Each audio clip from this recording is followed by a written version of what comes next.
Welcome back to my channel Sneha mom lifestyle. So friends, आज मैं आपके साथ शेयर कर रही हूँ 9 वीक अल्ट्रासाउंड या सोनोग्राफी। सो फ्रेंड्स, ये जो 9 वीक अल्ट्रासाउंड सोनोग्राफी होती है, ये ज़्यादातर महिलाओं की पहली सोनोग्राफी या अल्ट्रासाउंड होती है उनकी प्रेगनेंसी की। और ये बहुत ही इम्पोर्टेंट ऐसी सोनोग्राफी या अल्ट्रासाउंड होती है जो कि हर प्रेग्नेंट लेडीज़ को करानी चाहिए। और इसके थ्रू ही आपको पता चलता है कि आपकी बेबी की हार्ट बीट आई है या नहीं, और वो कितनी आई है। साथ ही साथ ये भी आपको पता चलता है कि आपका गर्भ कहाँ ठहरा है, मतलब यूटेरस के अंदर ठहरा है या फिर यूटेरस के बाहर। कई बार वो फॉलोपियन ट्यूब में भी ठहर जाता है गर्भ, तो ऐसे में बहुत दिक्कतें होती है और मिसकैरेज भी हो सकता है। सो आपको ये सारी बातें आपको 9 वीक अल्ट्रासाउंड में पता चलती है। ये ज़्यादातर महिलाओं की पहली अल्ट्रासाउंड होती है। सो फ्रेंड्स, साथ ही साथ और भी कुछ डिटेल्स होती है जो कि आपको जानना बहुत ज़रूरी होती है इस अल्ट्रासाउंड थ्रू। तो वो कौन कौन सी है, मैं आज इस वीडियो थ्रू आपके साथ शेयर करूंगी। सो प्लीज़ इस वीडियो को आप एंड तक देखेंगे।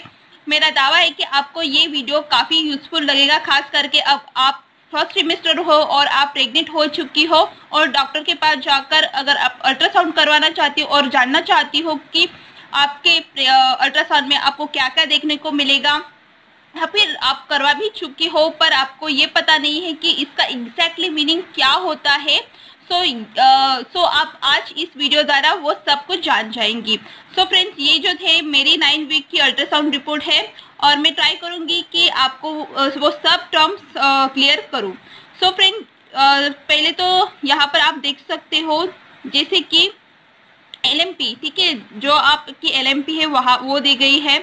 फिर जेस्टेनल एज, मतलब बेबी का कौन सा महीना कौन सा महीना या फिर वीक शुरू है वो दिया जाता है। तो 9 वीक्स की है तो 9 वीक यहाँ पर लिखा है। EDT मतलब एस्टिमेट ड्यू डेट मेरी 29 अगस्त 2020 की थी, ठीक है, और एक ड्यू डेट जाती है दूसरा 27। ऐसे 2 ड्यू डेट है, एक आपके LMP अनुसार और एक अल्ट्रासाउंड के अनुसार।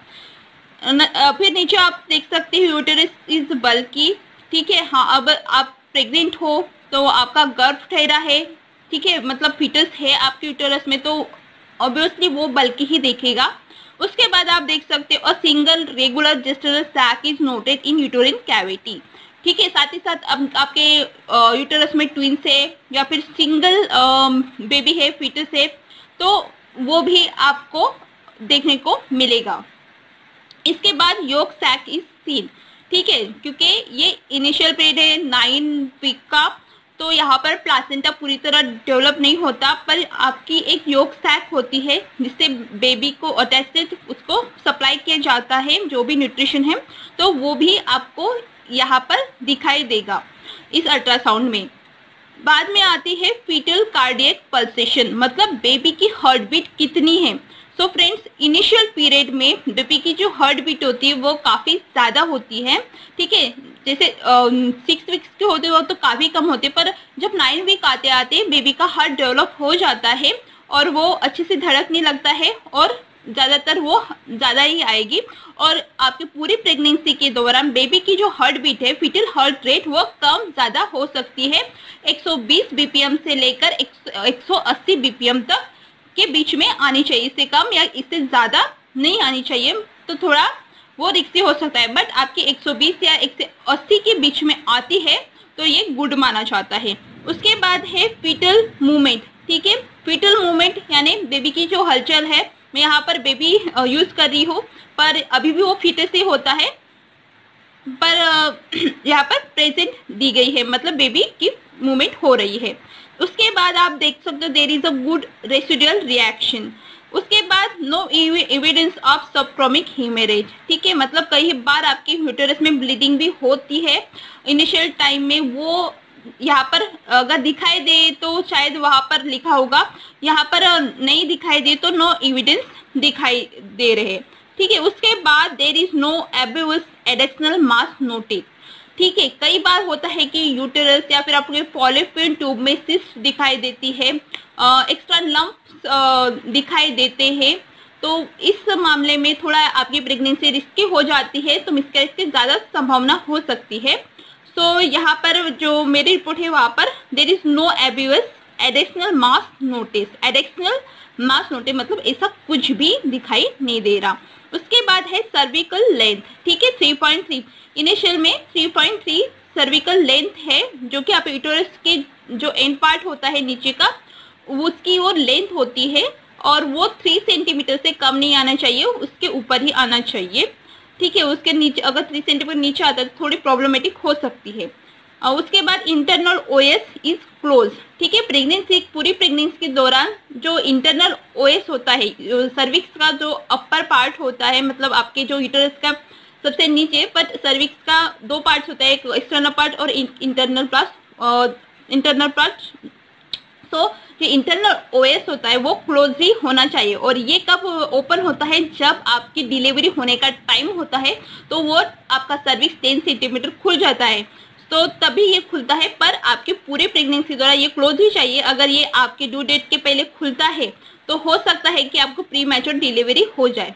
सो ये बहुत जरूरी है कि इंटरनल ओएस क्लोज ही रहे। उसके बाद CR लेंथ, ठीक है, CR लेंथ दिया गया है।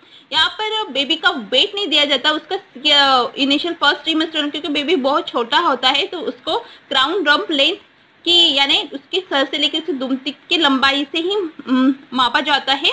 सो वो भी आपको यहाँ कितनी होती है वो देखने को मिलेगा। सो फ्रेंड्स, फाइनल आप इम्प्रेशन देख सकते हो। देयर इज अ सिंगल लाई इंटरन डिस्टेशन, ठीक है, मतलब अगर आपके ट्विंस है तो ट्विंस लिखाई देगा, और अगर सिंगल है तो सिंगल। तो यहाँ पर मेरा बेबी सिंगल था तो सिंगल है। लाई है इंटा यूटेरियन, ठीक है, इंटा यूटेरियन मतलब यूटेरस के अंदर है, यूटेरस के बाहर नहीं है, ठीक है। ये बहुत जरूरी है कि आपका जो गर्भ है वो यूटेरस के अंदर हो, यूटेरस के बाहर ना हो। तो ये सारी बातें आपको पता चलती है। उसके बाद आपको एक एडवाइस दी जाएगी कि इसके बाद एंटी स्कैन कराना है, ठीक है। जब एंटी स्कैन ये होती है 12 वीक में, तो उसके बाद मैंने एंटी स्कैन भी कराई। इस पर भी मैंने डिटेल वीडियो बनाए हैं अपने चैनल पे एंटी स्कैन पर। सो अगर आप वो देखना चाहते हैं तो ज़रूर देखें, मैं उसकी डिस्क्रिप्शन बॉक्स में लिंक या एंड स्क्रीन में दे दूंगी। और फॉलो फॉर एनोमली स्कैन, ठीक है। उसके बाद एनोमली स्कैन को भी रिकमेंड किया है, जो कि आपकी 20 वीक में की जाती है। मैंने इस पर भी डिटेल वीडियो अपने चैनल पर अपलोड किया है। एनोमली स्कैन पे कैसे रीड करना चाहिए, वहाँ पर क्या क्या टर्म्स होती है, कैसे पढ़ा जाता है, यहाँ पर फुल इंफॉर्मेशन मैंने उस वहाँ पर वीडियो पर शेयर किए। ये भी आपको मेरे डिस्क्रिप्शन बॉक्स या ये स्क्रीन में मैं लगा दूंगी। सो फ्रेंड्स, ये सारी बातें आपको 9 वीक अल्ट्रासाउंड में पता चलती है। और एक इम्पॉर्टेंट टिप देना चाहती हूँ, जब भी आप ये अल्ट्रासाउंड या सोनोग्राफी कराना चाहे तो अपना ब्लैडर फुल लगे। इसके लिए आप मतलब बहुत सारा पानी पी के जाए, 2 घंटे पहले से ही पी कर रहे जाने से पहले, ताकि जो भी रीडिंग आए वो एक्यूरेट आए, अच्छे से देखे जो भी इमेजेस आए अल्ट्रासाउंड रिपोर्ट में। सो फ्रेंड, ये तो थी 9 week ultrasound sonography. I hope आपको इस रिपोर्ट थ्रू कुछ इंफॉर्मेशन मिली होगी और यूजफुल भी लगी होगी। अगर यूजफुल लगी है तो प्लीज़ मेरे इस वीडियो को लाइक कीजिए, और ऐसे ही इंफॉर्मेटिव वीडियोस के लिए मेरा channel Sneha mom lifestyle please share कीजिए, सब्सक्राइब कीजिए। And finally friends, thank you so much for watching.